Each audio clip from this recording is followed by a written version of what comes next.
Alguma novidade sobre voltar às aulas? Ou só ano que vem mesmo? Não, realmente eu não sei lhe dizer a previsão para retorno das aulas. Foi deflagrado uma greve a partir de hoje, de 21 horas, das 21 das, melhor dizendo, do dia 21 às 0 horas, e ninguém sabe ao exato o que é que vai acontecer, tá? Mas vamos, por enquanto, focar aqui nas aulas online mesmo, e aí a gente aproveita o tempo. Bem, dando início, então, a parte de sistema supervisório, a gente, na aula passada, vocês conseguiram apresentar alguns softwares utilizados, né? Vocês fizeram essa apresentação. Isso, inicialmente, como o Gabriel havia colocado, né? Vocês não viram nada ainda sobre isso, ou seja, vocês simplesmente olharam lá e viram o que é que ele faz, mas não sabem nem para que serve o que ele faz. Então, a ideia vai ser a gente justamente ir evoluindo através dos nossos encontros para que vocês compreendam bem a aplicação desses softwares. Como já dito, o supervisório SCADA ele é um software, né? Ele é uma aplicação que você desenvolve para um objetivo de monitorar algumas variáveis do processo.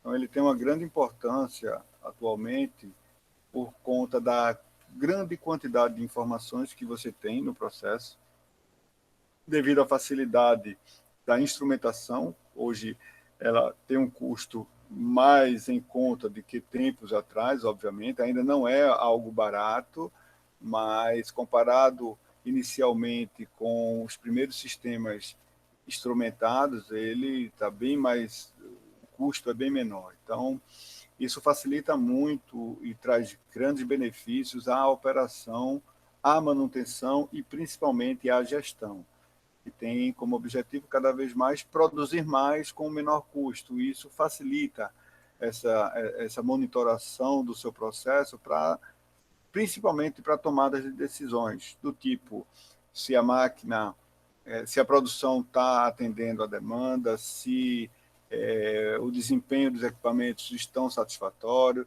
formas como eu posso otimizar esse processo para melhorar cada vez mais a minha produção. O objetivo é esse, não adianta a gente fugir dessa história. O objetivo das empresas é ganhar dinheiro. Isso é o objetivo principal. Ela quer lucrar. Quanto maior o lucro, melhor para ela. Então, buscando esse objetivo, cada vez mais ela procura sistemas automatizados, porque a gente sabe que o ser humano, como pessoa, ele tem limitações. Então, um ser humano não consegue trabalhar 24 horas direto. Já um equipamento, sim. Então, quanto mais se trabalha, mais se produz, mais se lucra. Então, essa é a ideia. E aí cabe aquela velha discussão, né, que a gente já até comentou sobre alguns encontros, poxa, isso vai roubar meu emprego, isso vai causar desempregos gerais. Bem, é uma tendência natural da evolução. Novas tecnologias, novos processos, novas funções e, consequentemente, funções antigas elas vão deixar de existir. E aí você precisa sempre estar se atualizando, né? Alguns pensadores, alguns pesquisadores, pessoas da área de pesquisa, elas dizem que as próximas gerações vão ter 2, 3 empregos, 2, 3 funções diferentes ao longo da sua vida, porque a evolução vai ser tão ampla que ela vai precisar mudar de função no decorrer da sua vida profissional. Ela vai precisar entrar num outro ramo, ela vai precisar aprender coisas novas. E isso, com certeza, vai ser um grande desafio. Pessoal, só para confirmação, vocês estão me ouvindo? Meio silencioso aqui, eu não sei se estão conseguindo me ouvir. Sim, sim. Sim, professor, tá ok. Maravilha, ótimo então. Então, beleza, perfeito. Então, o que acontece? Para que hoje a gente consiga monitorar o processo, a gente tem essa facilidade dos programas, né, a própria evolução das redes de comunicação traz esse benefício. Eu consigo, se quiser, controlar uma usina nuclear instalada lá na Rússia daqui de casa. Seria possível isso, né? Através justamente da internet, através das redes dos satélites, e isso traz grande facilidade, né? Eu saio do perigo, eu saio de onde está o perigo, né? Eu tiro a pessoa de dentro do chão de fábrica, onde ela pode ali se acidentar, e coloco ela remotamente operando como se estivesse ali próximo. Então, esse é um grande benefício que tem desses sistemas remotos. Mas vamos focar aqui agora nos nossos slides. Então, o que acontece nos sistemas supervisórios ou SCADA, como alguns já apresentaram, né, que é o sistema de aquisição de dados. Então, na indústria, tem-se a necessidade de centralizar as informações de forma a termos o máximo possível de informações com o menor tempo possível. Esse parágrafozinho ele exemplifica bem, ele descreve bem qual é o objetivo do sistema supervisório. Observe, eu tenho ter o máximo possível de informações. Que informações são essas do processo? Todas as variáveis dela. Quantidade que eu estou produzindo, pressão de um determinado equipamento, rotação de um determinado motor, temperatura de um determinado fluido, volume de um determinado tanque, ou seja, todas essas informações vão ser úteis para que eu consiga trabalhar com o meu processo, para que eu consiga monitorar o meu processo, certo? Isso é de extrema importância. Então, o que acontece também além disso, eu preciso ter o menor tempo possível, ou seja, essas informações elas têm que chegar o mais rápido possível para que eu consiga tomar decisão correta, para que eu consiga controlar de forma correta. Isso é extremamente importante. Por quê? Em determinada indústria, em determinado processo, qualquer variação além do limite operacional pode causar um acidente. Então, imagine que eu tenho um vaso de pressão, não sei se alguém conhece isso pessoalmente, talvez o Adriano, que trabalha dentro da indústria. Eu tenho lá um vaso de pressão que ele suporta, por exemplo, 20 quilos, 20 quilogramas força por centímetro quadrado, essa é a unidade de pressão. Então, eu estou ali com o compressor pressurizando esse vaso, trabalhando nele com 20 quilogramas. Bem, se por algum motivo o meu compressor descontrolar ou algum outro equipamento descontrolar e essa pressão começar a subir além do limite operacional, aquele vaso poderá vir a explodir. Então, para que eu possa tomar a minha ação o mais rápido possível, eu preciso ter que as variáveis que eu estou monitorando cheguem imediatamente ao meu controle. E daí sim eu poder dizer, olha, desliga o equipamento, abre uma válvula de segurança, libera digamos, esse gás que está dentro desse vaso. Então, é assim, é por isso que eu preciso ter esse menor tempo possível. Ok? O sistema supervisório veio para reduzir a dimensão dos painéis sinóticos e melhorar a interface homem-máquina. Então, os painéis sinóticos, a gente viu em alguns vídeos, vocês devem ter ouvido falar isso, até mesmo dentro dos softwares que alguns apresentaram, né? Esses painéis sinóticos nada mais são do que painéis onde se encontram as variáveis que eu estou monitorando.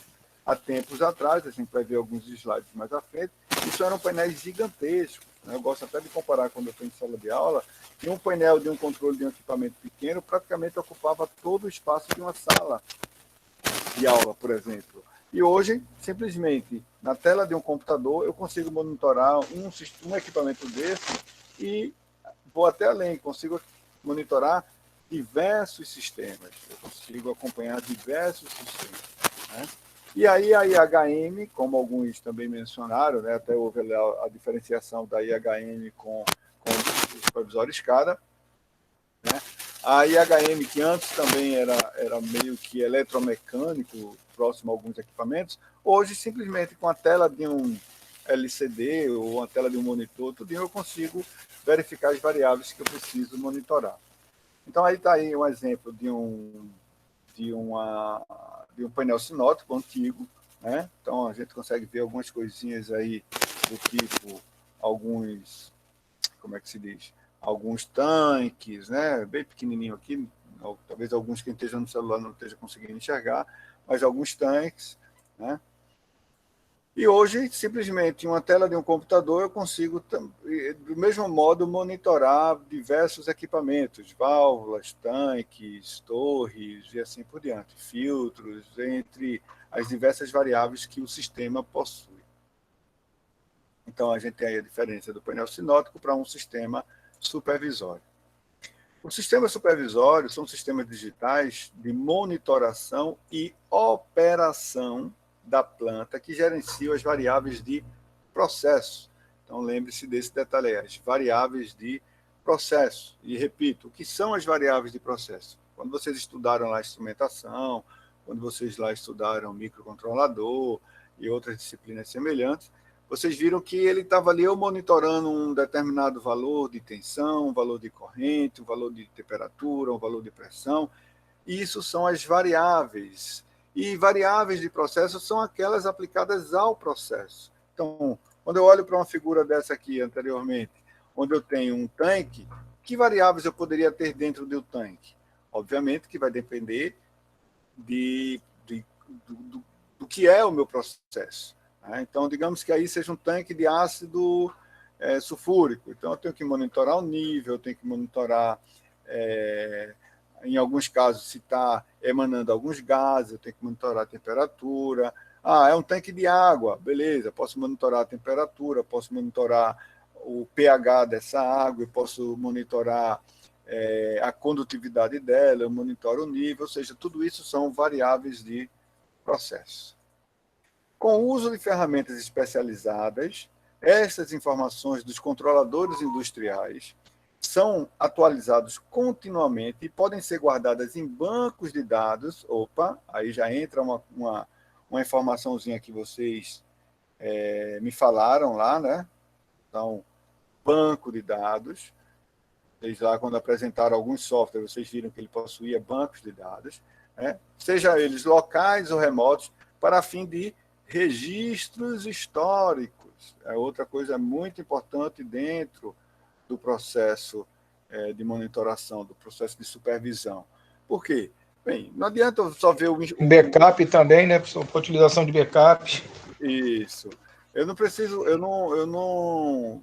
quando eu estou monitorando um determinado processo, obviamente que a nível operacional, eu preciso ver exatamente o que está ocorrendo naquele momento. Mas a nível de supervisão, eu posso pensar em dizer, olha, como estava na semana passada o meu processo? Como é que ele estava produzindo? O que é que mudou da semana passada para agora? Se eu fiz alguma manutenção, o que é que melhorou? Ficou pior? Ficou melhor? Então, esses registros são importantes. E um outro ponto que podemos tocar também é aquele registro mais momentâneo, ou seja, há 1 hora atrás, o nível do meu tanque estava em quanto? Então, através dessa observação dos valores registrados, eu consigo criar um gráfico que a gente chama de um gráfico de tendência. Ou seja, se há 1 hora atrás estava 50%, há meia hora atrás estava em 60%, agora está em 80%. Ou seja, a tendência desse vaso está sendo o quê? Está sendo o nível subir, a tendência nesse nível, né? Está sendo o nível subir. E aí eu consigo também monitorar essas condições operacionais. O sistema supervisório, ele nada mais é que um software destinado a promover a interface homem-máquina a fim de proporcionar uma supervisão plena do processo através de telas devidamente configuradas. Olha o detalhe importante aqui também que eu considero. Por que devidamente configuradas? Olha, quando eu vou comprar um sistema supervisório, eu não compro eu falo assim, eu estou construindo lá o meu processo, a minha planta industrial. Eu quero um supervisório. O cara vai me dar um supervisório pronto? Não. Ele vai ter que construir, ele vai ter que configurar as minhas telas de acordo com a minha planta, de acordo com o meu processo. Esse é um ponto importante. Então, nós, técnicos, engenheiros, que construímos o supervisório de acordo com o processo existente. Então, para cada indústria tem um processo. Lá na indústria de sabão é um, de sorvete é outro, de petróleo é outro, de farmacêutica é outro, de tratamento de água é outro. Ou seja, cada processo, cada área, cada indústria, cada empresa vai ter o seu processo e o seu supervisório vai ser configurado de acordo com aquele processo. Mas, ô, professor, o senhor falou aí, estou mostrando a gente, tem a parte do software, né, que é a escada, vem a parte lá vamos dizer, da parte de lógica, né, e depois a parte de potência, né, que é a parte de força. Tudo é controlado por essa parte do escada. Os técnicos, quando você compra o programa, ele só faz o software ou instala o circuito todo do CCM e tudo em um? Não, ele só faz o software. Você vai ter, por exemplo, no momento que você vai construir uma indústria, né, digamos assim, você tem todo um processo inicial. Por exemplo, a primeira fase seria a parte conceitual, ou seja, o que é que a minha indústria vai fazer? Eu quero fazer uma indústria lá de detergente. Beleza, eu quero produzir detergente. Poxa, quais são as fases? Aí entra o engenheiro químico, o engenheiro de processo. Como o detergente, o cara vai dizer, não é minha área não, tá, pessoal? O Adriano pode até dizer melhor depois aí.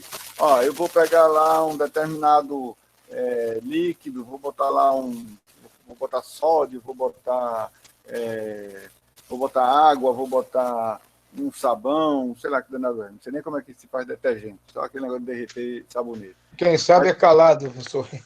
O calado entende desse negócio aí. Mas vamos falar de petróleo, que aí eu já conheço um pouquinho mais. Poxa, eu preciso produzir diesel.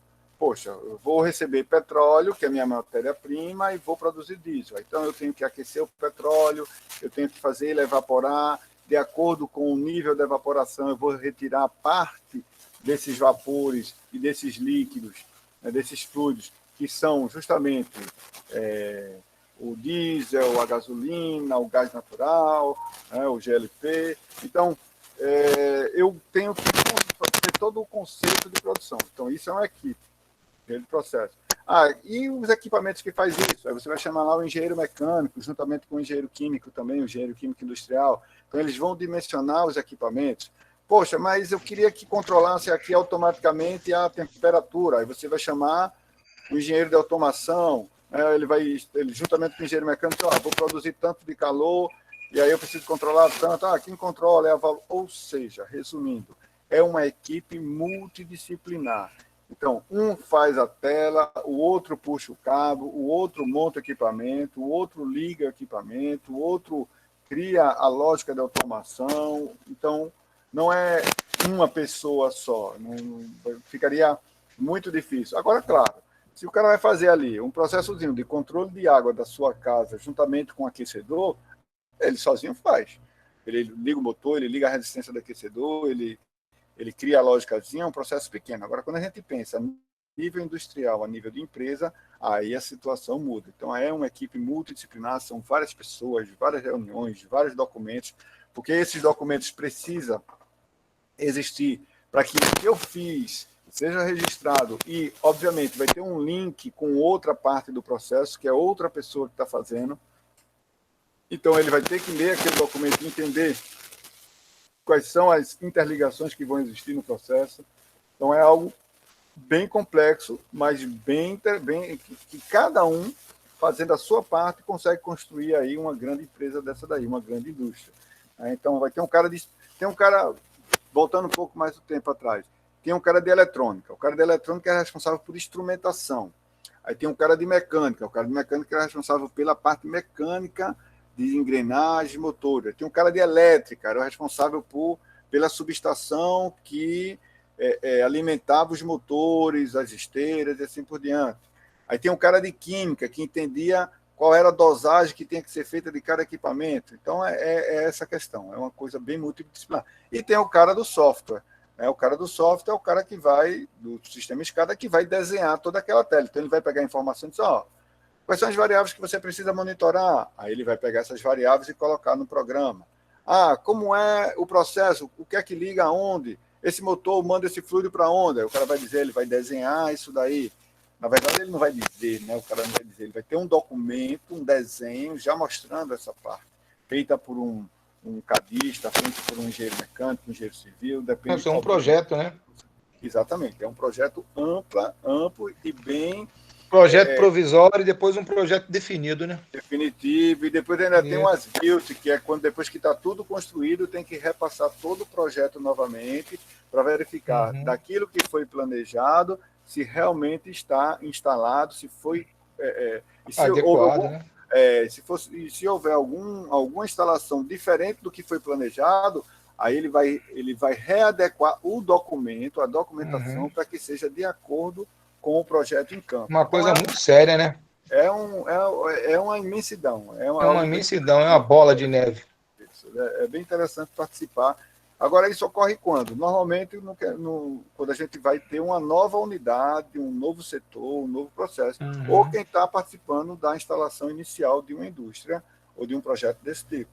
Depois de pronto, isso vira apenas material de consulta. Então, o cara da manutenção vai dizer, poxa, esse equipamento está ligado aonde? Aí o cara vai lá nos documentos, aí vai ficar, ó, esse motor está ligado no painel X, que alimenta a bomba tal, e assim por diante. Então, isso tudo vira material, documentação de consulta, tanto para manutenção, quanto para treinamento operacional, e também quanto para possíveis expansões dentro da indústria. E aí, as telas que representam o processo, eles podem ser tanto animadas, né, bonitinha, quanto estáticas. As animadas e as estáticas também vão receber as informações lá do CLP, em alguns casos CLP. Então, aqui é onde entra outra figurinha importante dentro de um sistema, né? Hoje a gente tem equipamentos que, posso dizer assim, que eles têm funções semelhantes ao CLP, mas não são CLP, são simplesmente computadores industriais. E a gente viu lá na disciplina de CLP que o CLP não deixa de ser um computador, ele tem uma arquitetura de um computador, né? Então, as informações lidas lá pelo CLP, que informações são essas? O status da bomba, se está ligado ou desligado, o nível de tensão, o nível de corrente. A gente até viu algumas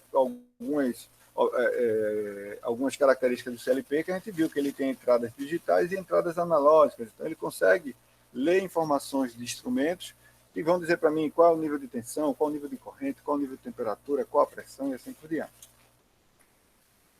Quando falamos em supervisão, temos a ideia de dirigir, orientar ou inspecionar em um plano superior. E é justamente essa ideia, né?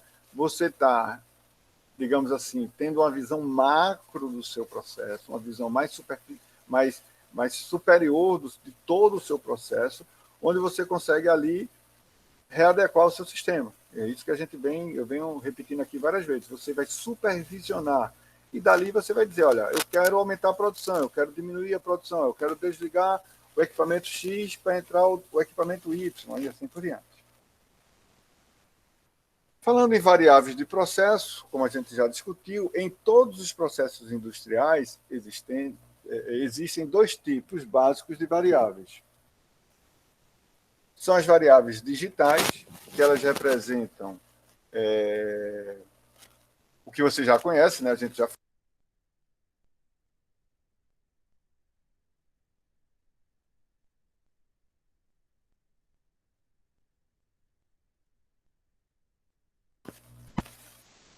Oi, pessoal, estão me escutando aí, pessoal? Deu uma parada aqui. Tinha falhado aí, professor. Voltou agora. Está cortando, não sei se... O senhor falou, parou aí em 0 e 1 aí. Pronto, Aqui beleza. está cortando 0 e 1, direto. de ligado e ligado. Ok. Beleza, então. Então, o que acontece?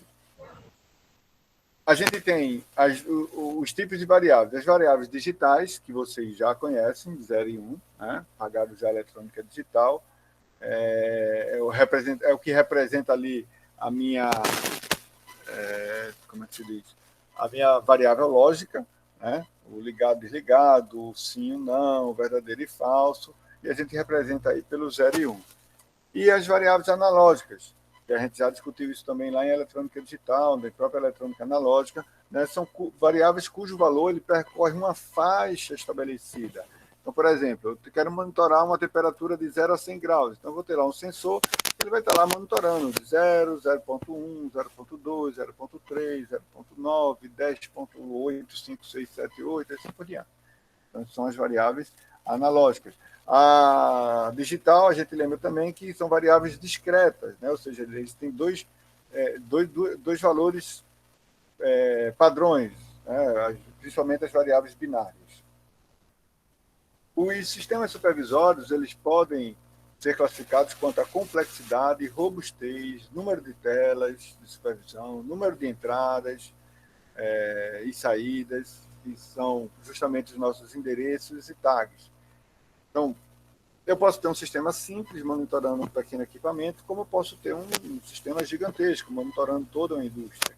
E aí entra um outro ponto importante que a gente precisa começar a conhecer, né? É o que nós chamamos de endereços e tags, ou tags. Cada um tem sua, gosta de chamar do seu jeito aí, gosta de chamar de tags.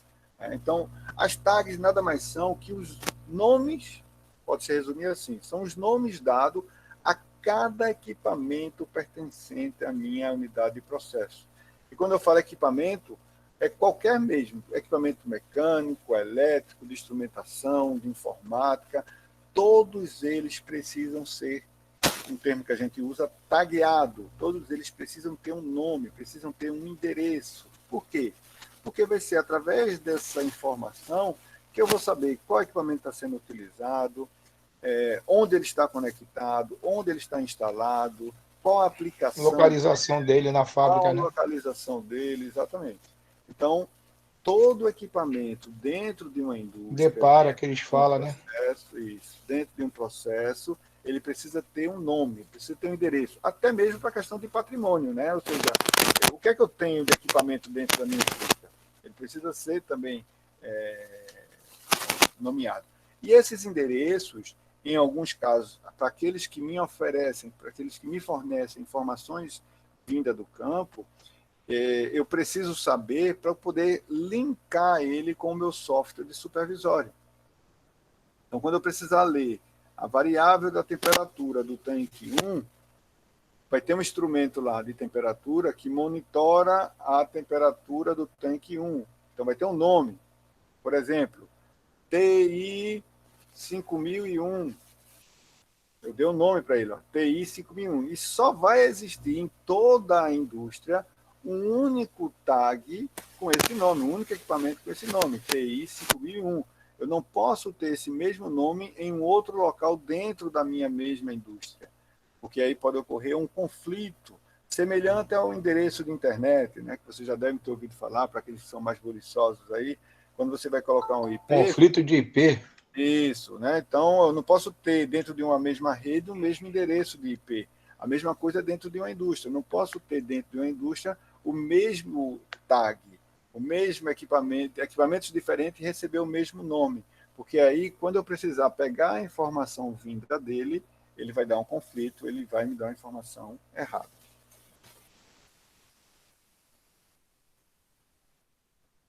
Então, esses sistemas, eles podem ser o seguinte, quando a gente pensa em classificação deles. Eu posso ter uma IHM, que é a interface homem-máquina, e eu posso ter justamente o meu SCADA, que é o meu controle de supervisão, controle e aquisição de dados. O SCADA, ele permite para mim, digamos assim, é um sistema de visualização, posso dizer, para qualquer cenário industrial. Eu consigo criar para qualquer cenário, para qualquer empresa. Uma visão ampla. Não só ampla, eu posso entrar em detalhes também mais específicos. Então, eu tenho vários tipos de equipamentos que me fornecem, que me dão essa possibilidade. A IHM, elas são sistemas utilizados normalmente em automação no chão de fábrica, ou seja, ela fica colado com o equipamento praticamente. Às vezes ela fica no mesmo painel do equipamento, tá? E aí essa IHM, ela me permite ser instalada num ambiente mais agressivo. E aí a gente já discutiu sobre esse ambiente agressivo. Não é porque vai dar porrada. Ele vai levar calor, poeira, calor e temperatura, né? Umidade, água. Em alguns casos, eles ficam expostos ao ambiente natural, então leva chuva e assim por diante. Claro que cada um vai ter ali uma questão construtiva na hora de fazer a instalação. Mas o SCADA é mais um computador, PC, um servidor. A IHM é também esse computador, só que ele fica... O SCADA, né, o supervisório SCADA, ele vai ficar ali dentro de uma central. Ele vai ficar dentro de uma central de controle, né? Já a IHM, ela vai ficar em campo mesmo, de lado do equipamento, praticamente. Certo? Por que isso? Questão construtiva. Painel, né, professor? Fica como painel, né? Um painel, uma tela... Em touch screen, né? Isso, já tem até em touch também, para você ficar... Exatamente. É como essa figura aí abaixo. Isso aí, né? Então, ele tem todo o teclado, toda a parte de acesso nele, todo o controle vai ser aí na tela. Né? Então, isso daí posso dizer que é um IHM. Isso é praticamente um computador. Né? E aí ele é feito de forma construtiva, de qual ele aguenta vibração, aguenta choque, assim por diante. Então, vamos ler aqui. Possui construção extremamente robusta, resiste a jato d'água, umidade, temperatura, choques mecânicos, vibração, poeira. E o que determina isso é o IP, que é o grau de proteção que foi, digamos assim, que ele é construído. Então, eu vou ter lá, tem uma numeração, eu não sei de cabeça a numeração, mas tem lá o IP6. Pronto, até o seu celular tem um IP, IP65, IP67, que ali diz se ele é resistente à poeira, se é resistente à água, se é à prova d'água, se é resistente a choque mecânico, ou seja, de acordo com esse IP e a sua numeração, ele vai ter ali uma característica de como eu posso instalar, de como eu posso usar o meu equipamento. Uma IHM é um hardware industrial composto por uma tela de cristal líquido, hoje em dia, principalmente, né, devido à facilidade, e um conjunto de teclas numéricas e de função para navegação e inserção de dados que utilizam um software para a sua programação. Esse software, em alguns casos, pessoal, pode até ser o mesmo software que constrói o ambiente SCADA. Tá? Em alguns, eles determinam. Outros, o próprio software que configura a parte lógica do sistema. Posso fazer uma pergunta, professor, depois? Claro, pode falar. Esse IHM aí, tem como você deixar ele no chão de fábrica e ele tem uma outra parte para você mexer nele? Sim. Se o cara não quiser ir lá, ele de lado da máquina lá, do PC lá, do computador dele, ele consegue mexer também? Sim, é possível. Sim, né? Sem dúvida possível, nenhuma. né? Exatamente, porque esses equipamentos, hoje, ele tem justamente uma CPU lá dentro do meu painel. Dentro desse painel, em alguns casos, tem um próprio CLP. E como a gente viu, o CLP... isso aí vai pelo IP também, né? Dá para mexer nele pelo IP, né? Exatamente, ele pode se comunicar... pode ir na rede, isso. Então, eu vou ter tanto um acesso local, próximo do equipamento, como eu posso configurar o equipamento com um acesso remoto, ou seja, isso, supervisório SCADA, também é possível. Tá certo. Agora, obviamente, isso vai mudar o preço. É questão de preço, né? É uma questão de preço. Preço, mais conforto também, né, para a equipe, sei lá. Exatamente. Então, qual é a aplicação para uma IHM? O que é que eu posso ter dentro da IHM? E aí vem coisas semelhantes do que vocês viram lá, vocês apresentaram o sistema de escadas, né? Eu posso visualizar os alarmes. Alarmes? Pô, alarme, o que tem? Vai ter bandido? Não é alarme de assalto nem nada. São variáveis que estão fugindo do valor operacional, na qual eu tenho que proteger ou avisar alguém que aquilo aconteceu. Então, por exemplo, o nível de óleo. Poxa, o meu equipamento tem que trabalhar com nível de óleo a 40%. Abaixo disso, meu equipamento pode danificar. Então, quando ele estiver chegando perto dos 40%, ele gera um alarme, ele cria um alarme para avisar quem está operando que o nível está chegando no valor crítico. Então, preciso tomar uma... Alarme de loja, né? Que a gente fala também. Não sei, no telefonia é loja. Então, Então, o que acontece mais? Visualização de dados dos motores ou equipamentos na linha de produção, visualização de dados do processo de máquina, alteração de parâmetros, até, por exemplo, alterar esses parâmetros de processo, eu consigo fazer isso, certo? Seleção de modos de operação do sistema, ou seja, eu quero que esse equipamento trabalhe no automático, trabalhe no manual, trabalhe de forma remota, então eu consigo configurar... Quanto ao horário também, né, professor? O horário de trabalhar, né? Isso, exatamente. Eu consigo fazer toda a programação de funcionamento do meu equipamento. Alteração de configurações também, então eu posso mudar um instrumento e ter que reconfigurar ele, eu posso mudar parte do equipamento e ter que reconfigurar. Então, tudo isso é possível fazer dentro da IHM. Aí você vai dizer para mim, para quem já trabalha na área, vai dizer, não, mas lá a gente só faz ver os valores das variáveis. Beleza, foi o que quiseram. No momento em que projetaram, no momento em que compraram aquele sistema, pediram isso.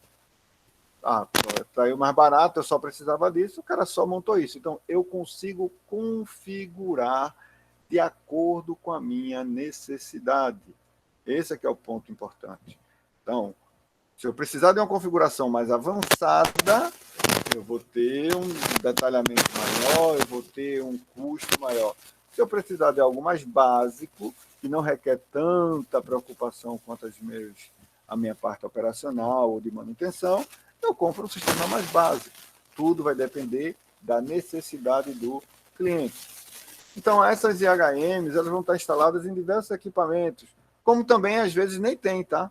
Às vezes eu tenho um equipamento de campo que ele só comunica diretamente com o meu sistema supervisório SCADA. Não preciso de um IHM lá de lado. Por quê? Porque eu não quero que o cara vá ali de lado. Não precisa ou ter um operador, ou ter alguém lá junto ao equipamento.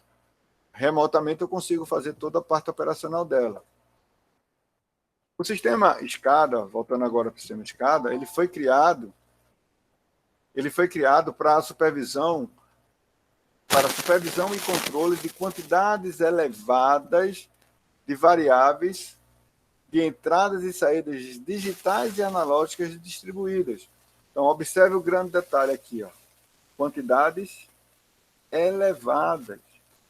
Então, fazendo aqui só uma exemplificação da parte operacional em que eu opero, eu não tenho menos de 1.000 variáveis sendo monitorada, não. Então, é uma quantidade gigantesca, são temperaturas, níveis, digamos, análise do fluido, da água. Pressão. Ou seja, é gigantesco, são várias digamos assim, são uma quantidade gigantesca de variáveis para cada equipamento, rotação, corrente, tensão e assim por diante. Tá? Então, o SCADA veio com esse intuito, né? Controlar justamente esse sistema mais amplo. Se eu fosse fazer aqueles painéis sinóticos que foi mostrado inicialmente, eu ia ter um maracanã só de painel. Né? Hoje, no computador, apenas... Cabe ficar doidinho. Exatamente. Até para chegar de um lado a outro, ele já cansava. Então, a aplicação tem sido utilizada para assegurar a integridade física das pessoas. Olha o que a gente já subentendeu aí, né? Segurança, né?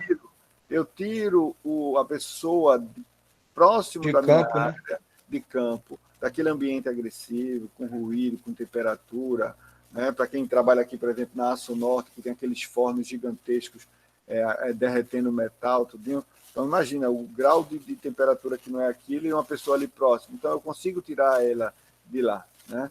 Então, faço isso. Outro, também de equipamentos. Por quê? Porque agora, como eu tenho uma variável na minha mão, eu posso parar o equipamento a hora que eu quiser, antes mesmo dele vir a danificar. O nível de óleo está baixando, para o equipamento. Porque se ele continuar, ele vai entrar ali ferro com ferro, como a gente diz, né? Sem a lubrificação e vai danificar. Então, para ele antes de terminar. E depois que parou, chama a manutenção, vai lá e verifica. É um vazamento ou é uma perda natural do óleo, assim por diante. Então, isso daí consiste muitas vezes em sistemas redundantes de hardware e meios físicos e permitindo pronta identificação de falhas e alarmes. Então, é a facilidade que se tem no sistema supervisório. Tá? Digamos, tenho um processo que precisa de uma bomba para mandar o fluido. o leite. Vamos pensar na fábrica do biscoito. Então, está uma bombinha lá, bombeando o leite. Poxa, se aquela bomba quebrar, complicou, né? Para todo o meu processo. Então, eu vou e boto uma outra bomba. Aí eu observo que essa bomba está perdendo o desempenho. Remotamente, eu já troco. É uma manutenção, conserta outra. Ou seja, tem uma redundância do hardware do meu equipamento de campo. Da mesma forma, eu vou ter lá no meu sistema supervisório 2 computadores, 3 computadores, porque se um danificar, eu tenho como monitorar. Então, existe também essa questão de redundância, né, para poder ter continuidade no meu processo. Continuando quanto aos sistemas de SCADA, eles são aplicativos, e aí a gente já entendeu bem isso, que permitem que sejam monitoradas e rastreadas informações do processo produtivo. Também acho que já está bem claro isso. As informações podem ser visualizadas por intermédio de telas animadas com indicações instantâneas das variáveis de processo. Também já está bem claro isso daí. Então, isso aí todo mundo, acredito que já tenha compreendido. Um sistema SCADA permite a um operador, em uma localização central, controlar um processo distribuído em lugares distantes, como óleo ou gás natural, sistema de saneamento, complexos hidroelétricos, ajustar um set point ou controlar processos distantes, abrir ou fechar válvulas ou chaves, monitorar alarmes e armazenar informações de processo. Exemplificando isso daí, por exemplo, existe a ONS. Eita, ONS não, peraí, agora me fugiu o nome. Bem, vamos pensar na Cheshire. Pronto, esquece a ONS. Pensa na Cheshire. O que acontece? A Cheshire tem diversas subestações pela cidade do Recife. Imagina que a subestação lá de Recife, lá no centro da cidade, deu um curto lá, abriu o equipamento. Das duas, uma. Eu ia ter que ter uma pessoa lá, fisicamente, 24 horas, porque ali, né, eu preciso de energia, que a qualquer hora que tiver algum problema eu tenho que voltar. Ou eu vou ter que ter uma pessoa num determinado local que, quando acontecer um problema desse, ele vai ter que se deslocar até lá. Vejam o tempo que se perde nessa situação. Então, hoje, através desse sistema SCADA, eu tenho como um operador em um determinado local central, ali, por exemplo, no prédio da Cheshire mesmo, ele controla todo o processo distribuído. Então, ele consegue, por exemplo, ligar e desligar uma subestação de Recife, de Abreu e Lima, de Igaraçu, de Jaboatão, do Cabrobró, ou seja, de qualquer lugar, simplesmente lá numa central, lá da Cheshire, ali na Abdias, ele fazer todo o controle dessas subestações. Então, essa é uma dentre diversas facilidades que o sistema SCADA trouxe para o controle de processo. Então, desde abrir chave, fechar válvula, o pessoal da Compesa, como é que ele controla lá, ligar e desligar a água para determinados setores? Hoje, muito desse processo é feito de forma remota. Ainda existem algumas manuais, mas a maioria hoje remotamente. Apenas de uma central eu consigo fazer todo esse controle do processo. Professor, estou com uma dúvida. Pode perguntar. Você fala, eu posso ter 2 LP, 2 centrais, fazendo paralelo, para ter o mesmo controle e não ter um conflito? Sim, é possível. É possível, sim. Eu ter, por exemplo, 2 centrais em lugares, ou no mesmo local, ou em locais distintos, o mesmo programa monitorando, e aí um controlar e o outro controlar também. Agora, atenção, o que um faz, o outro vê que foi alterado. Então, assim, os dois se enxergam, ou seja, as variáveis são atualizadas instantaneamente. Então, digamos que, vamos botar um exemplo básico. Vou controlar aqui a bomba de casa. Eu estou aqui no computador A e no computador B. Aí o computador B manda a bomba ligar. O cara vai lá e manda a bomba ligar. O computador A, quando for olhar, vai ver que a bomba está ligada. Aí ele vai olhar, o nível está ficando cheio. Aí eu vou lá e desligo a bomba do computador A. O computador B vai ver que desligou. Então, é possível, sim, eu ter centrais diferentes, controlando o mesmo processo. Mas aí entra aquela situação. Você tem que estar bem coordenado e saber bem o que está sendo feito, para que, quando você fizer uma coisa, o outro entenda o que você fez. Para que aí o conflito seria mais pessoal, não mais de equipamento. O cara vai dizer, por que abriu essa válvula? Não fui eu que abri. Aí você vai lembrar, opa, tem outro cara do outro lado controlando. Então, se ele abriu, é porque está tendo alguma coisa. Então, é possível fazer esse controle, mas, obviamente, tem que ter um pouco mais de cuidado nesse modo operacional. Tá? Beleza? Ok, Rubenildo? Perfeito, professor. Então, reforçando mais uma vez, os sistemas de escada são os sistemas de supervisão de processos industriais que coletam dados do processo através de remotas industriais, ou seja, são equipamentos que estão monitorando em campo. Né? Essas remotas são o quê? Os CLPs, são uns equipamentos principais, né? E aí formatam esses dados e os apresentam ao operador em uma multiplicidade de formas. Quando ele fala aqui que ele formata os dados, aí a gente vai lá para o chão de fábrica e pensa, poxa, como é que o meu instrumento lê determinado valor da variável lá de temperatura? Ah, o meu instrumento é um instrumento que trabalha numa rede, ele trabalha de 4 a 20 miliamperes. Então, ele vai dizer, opa, ele vai pegar aquela variável e converter para uma intensidade de corrente. Essa intensidade de corrente, para mim, não quer dizer temperatura. Não quer dizer, eu não sei, está dando 10 miliamperes. O que é isso? Não sei. Então, o programa, o CLP, toda a lógica que foi montada, vai converter, vai formatar esse nível de corrente e apresentar para mim na tela do meu supervisório o valor lá, 60 graus. Pronto, é o que me interessa. Lá, o instrumentista, o cara lá de campo, é que vai estar preocupado em saber se é 4 a 20, 0 a 10, 0 a 24, qual o tipo de equipamento, qual o tipo de instrumento. O cara que vai programar o CLP, ele vai fazer a conversão para poder identificar aqui, ó, 4 mA é 0 graus, 20 mA é 100 graus, então ele vai estar entre 4 a 20 mA, ou seja, de 0 a 100 graus, e aí você vai fazer aquela conversão de uma escala para outra. E aí, no supervisório, depois de formatado, eu vou observar qual é o valor que está sendo medido, por exemplo, na minha temperatura. Certo? Bem, deixa eu só ver um detalhe aqui, pessoal. A gente está em qual... Vou ver aqui para não roubar muito tempo de CLP, que já são 8h30.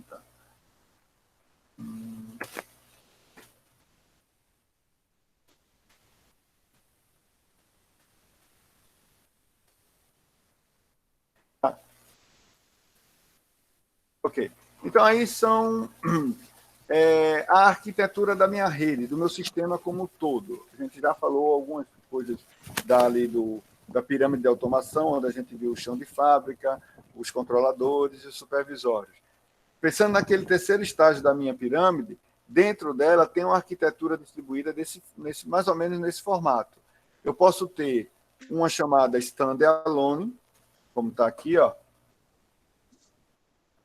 que seria um computador conversando diretamente com um CLP e uma tela de monitoração, certo?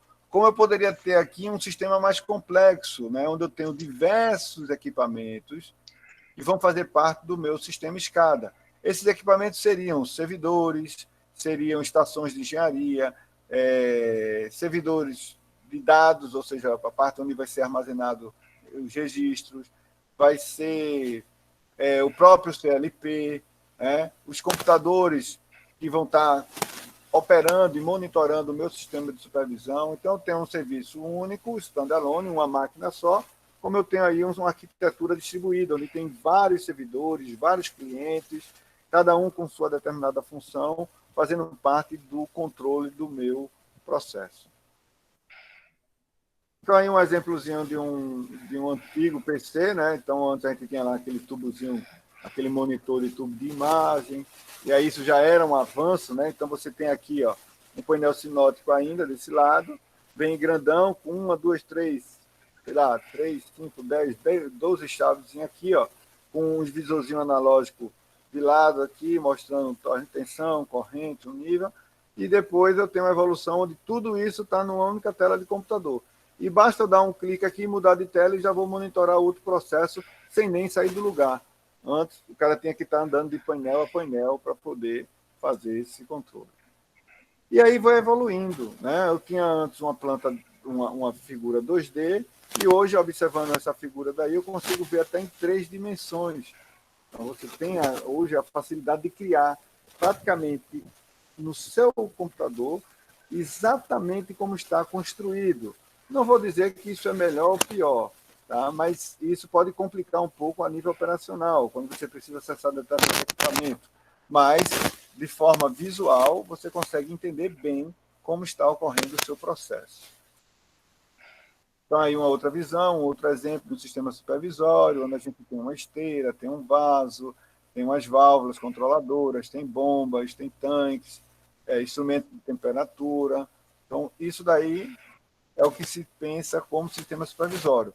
Mas a ideia sempre será a mesma: monitorar, supervisionar as variáveis do meu processo e fazer com que eu consiga tomar decisões como ligar e desligar equipamento, abrir e fechar válvula, ligar e desligar fornos, acender queimadores, ligar agitadores, ou seja, depende de como o seu processo está trabalhando. Tá um pouquinho aqui. Bem, eu vou parar aqui na parte de CLP, na parte de supervisório, já falei bastante, quase 50 minutos aí falando, reforçando sempre a aplicação do sistema supervisório.